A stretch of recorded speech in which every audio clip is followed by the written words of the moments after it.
নমস্কাৰ ছাত্ৰ-ছাত্ৰীসকল, welcome to Assam education Krishna channel. আজি আমি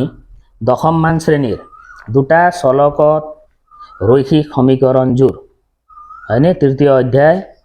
দুটা চলকত ৰৈখিক সমীকৰণ জোৰ যি পাঠ আছে সেই পাঠৰ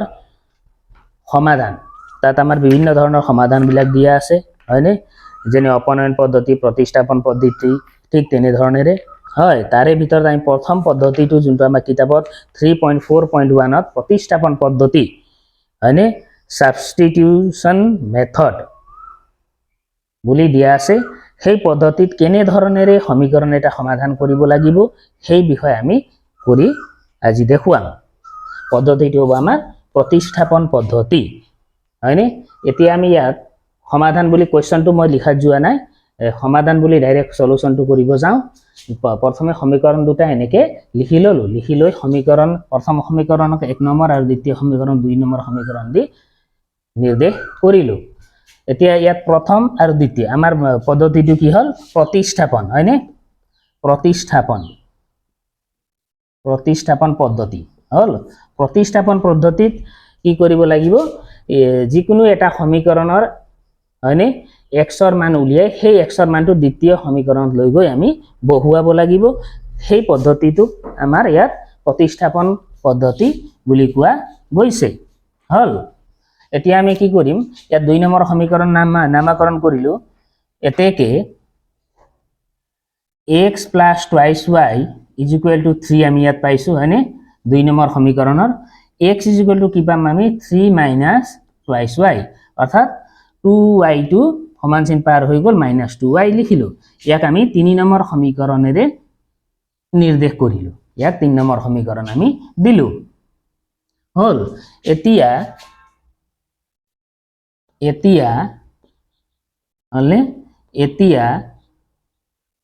আমি কি কৰিম, 3 নম্বৰ সমীকৰণৰ সমীকৰণ 3ৰ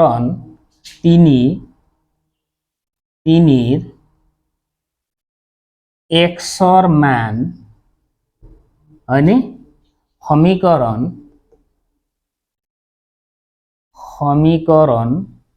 ক'ত বহুৱাম, xৰ মান যেহেতু আমি 1 নম্বৰ সমীকৰণৰ পৰা 3 নম্বৰ সমীকৰণ লৈছো তো আমি 1 নম্বৰ সমীকৰণ বহাম। 2 নম্বৰ সমীকৰণৰ পৰা আমি এই মানটো লৈছো, 2 নম্বৰ সমীকৰণ x plus twice y হয়নে, তাৰ পৰা আমি xৰ মান উলিয়াইছো যেহেতু 2 ৰ পৰা লোৱাৰ কাৰণে আমি 1ত লৈ গৈ বহুৱাম হয়নে, 1ত বহুৱাই বুলি আমি এনেকে লিখিম হল। তাৰ পাছত এতিয়া বোৰ্ডত সম্পূৰ্ণ অংক যদি মানে অটাত অলপ অসুবিধা হ'ব, সেইকাৰণে আমি কি কৰিম, আমি দুটা পাৰ্টত এনেকে কৰি লম অংকটো হ'ব। আমি এতিয়া কি কৰিম, 1 নম্বৰ সমীকৰণ কি আমি ইয়াত লিখিলো, অলপ মই এফালে চপাই আহিছো 7x, তোমালোকে সিধা সিধিকে কৰিবা যিহেতু বহিত জাগা প্ৰশস্ত থাকে হয়নে। এইটো 1 নম্বৰ সমীকৰণ আমি ইয়াত লিখি ললো। তাৰ পাছত কি কৰিম, অৰ 7 x মানে কিমান, the value of x is 3 minus twice y, আমি xৰ ভ্যালুটো ইয়াত পুট কৰিম হয়নে, 3 minus 2y minus 15y is equal to 2, or 7 3 গুণ 21 minus 7 দুগুণে 14y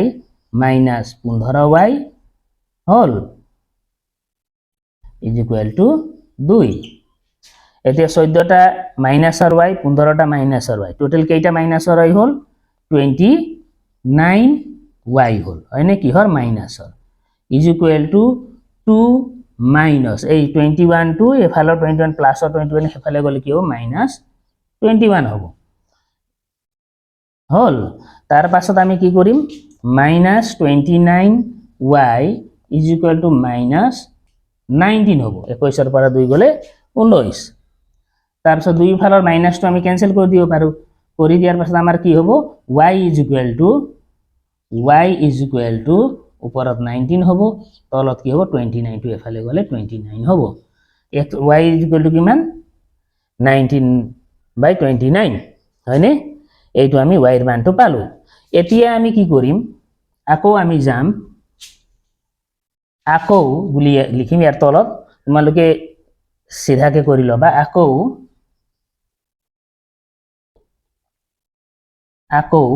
হয়নে আকৌ কি কৰিম y ৰ মানটো হয়নে y is equal to 19/29 কত বহাম সমীকৰণ যেহেতু 3 আমাৰ x is equal to ওলাব লগিয়া বনাই থৈছো যেহেতু x is equal to ইমান এনেকে লিখা আছে তো আমি কত বহাম 3 ত বহুৱাই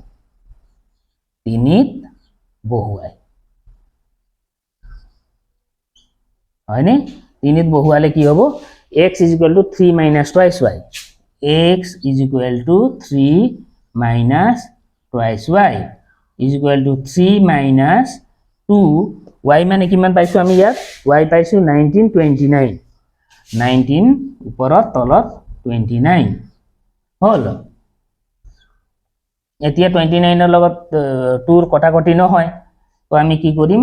3 minus 19 আৰু 2 পূৰণ কৰিলে কিমান হ'ব 9 2 18 ৰ 8 থাকিল 1 2 2 কে 3 38 তলত হ'ব 29 হল এইটো হ'ব 3 minus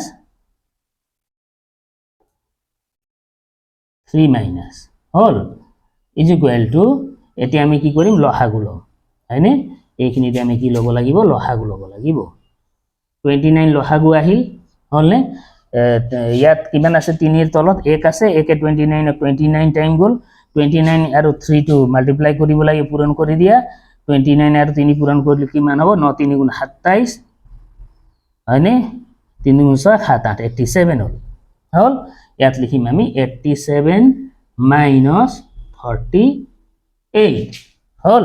এটা 87 প্লাস 38 মাইনাস তো মাইনাস কৰি দিয়া 38 কিমান থাকিব ইয়াত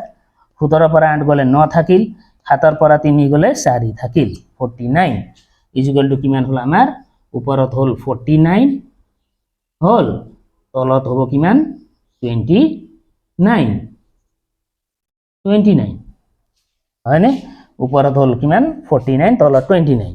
তো এনসাৰ আমাৰ কি হ'ব এনসাৰ হ'ব x is equal to এটো x ৰ value hall x is equal to 49/29 y is equal to 19/29 এই পদ্ধতিৰে কৰা পদ্ধতিটোকে কোৱা হয় প্ৰতিস্থাপন পদ্ধতি অৰ্থাৎ x ৰ ভ্যালু বা y ৰ ভ্যালু উলিয়াই এটা সমীকৰণৰ পৰা ললো আৰু আনটো সমীকৰণত বহাই দিয়ে মানে প্ৰতিষ্ঠা কৰাটোই হল প্ৰতিস্থাপন পদ্ধতি এনে ধৰণে তোমালোকে কৰি লবা হয় এই অংককে মই আকৌ কৰি দিছো কিহত অপনয়ন পদ্ধতি সেম একেটা অংককে মই কৰি দেখুৱাম তোমালোকে চাই যাবা হ'ব এইখিনি মই মছি দিম ন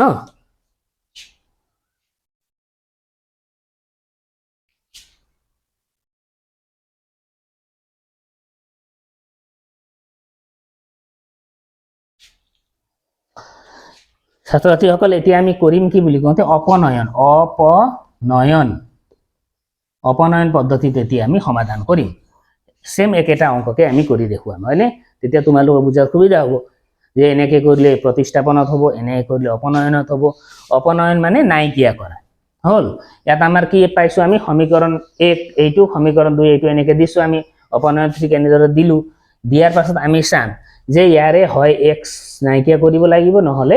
y নাইকিয়া কৰিব লাগিব x নাইকিয়া কৰিবলৈ হলে নাইকিয়া হ'ব জানো বিয়োগ বা যোগ কৰিলে নাইকিয়া হ'ব নে নহয় বিয়োগ কৰিলে 6x হ'ব আৰু যদি আমি যোগ কৰো তেতিয়া হলে 8x হ'ব y ৰ ক্ষেত্ৰত ঠিক তেনেকে নাইকিয়া হৈ নেযায় সেইকাৰণে আমি কি কৰিব লাগিব যে সমীকৰণ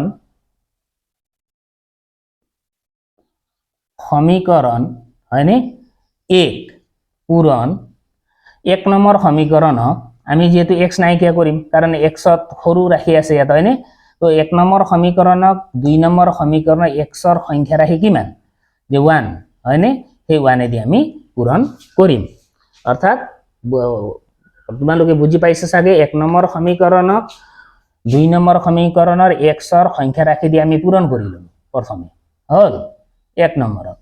ঠিক তেনে ধৰণে 2 নম্বৰ সমীকৰণক কি কৰিম ইনটু 2 নম্বৰক 1 নম্বৰ সমীকৰণ x ৰ লগত সাংখ্যিক মান কিমান আছে 7 দি পূৰণ কৰিম কৰি পাও কি পাও যে 1 into 1 সমীকৰণ 1 into 1 বুলি কওঁতে যি আছে হুবহু থাকিব 7x - 15y = 2 থাকিব ইয়াক আমি 3 নম্বৰ সমীকৰণেৰে নামাকৰণ কৰিলো আকৌ কি কৰিম দ্বিতীয় সমীকৰণক সমীকৰণ 2 7 দি পূৰণ কৰিম 7 দি পূৰণ কৰি 7 * x কিমান হ'ব 7x 7 * 2 7 দুগুণে 14y আৰু 7 3 গুণে 21 হ'ব এইটোক আমি 4 নম্বৰ সমীকৰণেৰে চিহ্নিত কৰিলো এতিয়া আমি ইয়াত ধুনীয়াকৈ এছেডাল টানি দিম হ'ব এতিয়া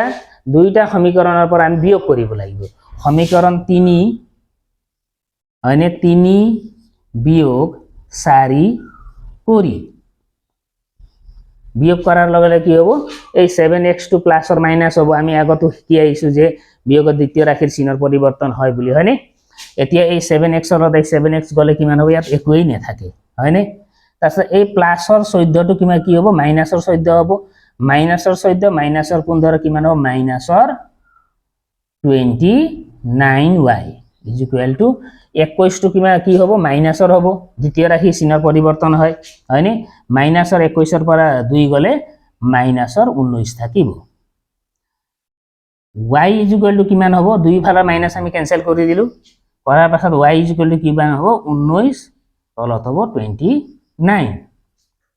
হল এতিয়া আমি y ৰ মানটো পালো এটা ঠিক তেনেকৈ যেনেকৈ প্ৰতিস্থাপন পদ্ধতিতে আমি কৰিছিলো ঠিক তেনেকৈ এতিয়া y ৰ মানটো যিকোনো এটা সমীকৰণত 1 বা 2 যিকোনো এটাত আমি প্ৰতিষ্ঠা কৰি দিম হয়নে এতিয়া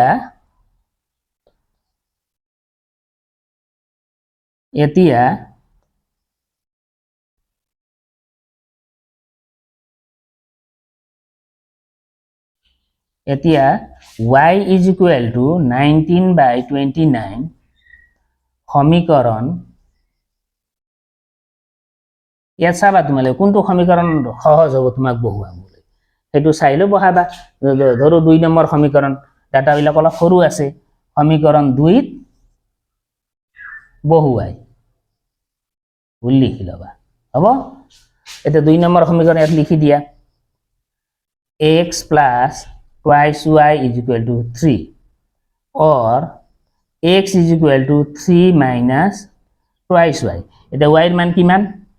19/29 3 - 2 whole into 19/29 হল এই ইয়াৰ পিছৰ পাৰ্টটো আমি আগতো প্ৰতিস্থাপনটো কৰি চাইছো হয়নে তো ইয়াত তোমালোক বুজাত অসুবিধা নহব 3 বিয়োগ 38 ন 9 * 2 = 18 থাকিলে 2 * 2 = 3 38 / 29 হ'ব তাৰ পাছত ইয়াত লসাগু লম আমি 29 হল 3 তলত 1 আছে 29 এ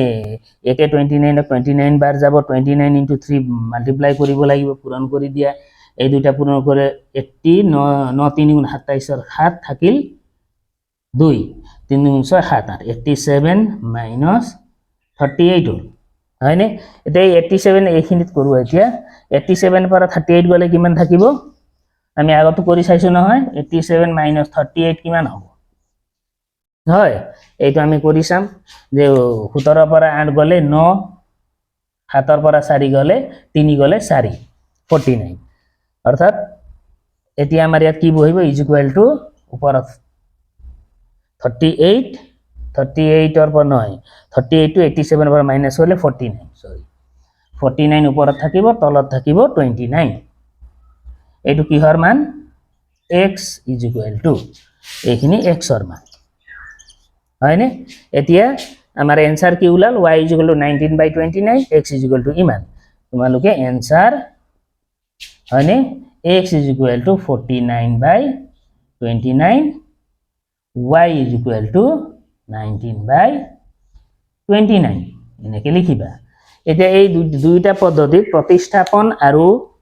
অপনয়ন এই দুইটা পদ্ধতিত সমাধান দুটা মই কৰি দেখুৱালো তোমালোকে ধুনীয়াকৈ প্ৰেক্টিছটো কৰি লবা যদি কবাত কিবা আখুৱা থাকে বা বুজি পোৱাত অসুবিধা হয় কমেন্ট বক্সত কমেন্ট কৰিবা মই আকৌ তোমালোকক ধুনীয়াকৈ বুজাই দিয়াৰ প্ৰয়াস কৰিম হয়নে আজিলৈ ইমানে হল ধন্যবাদ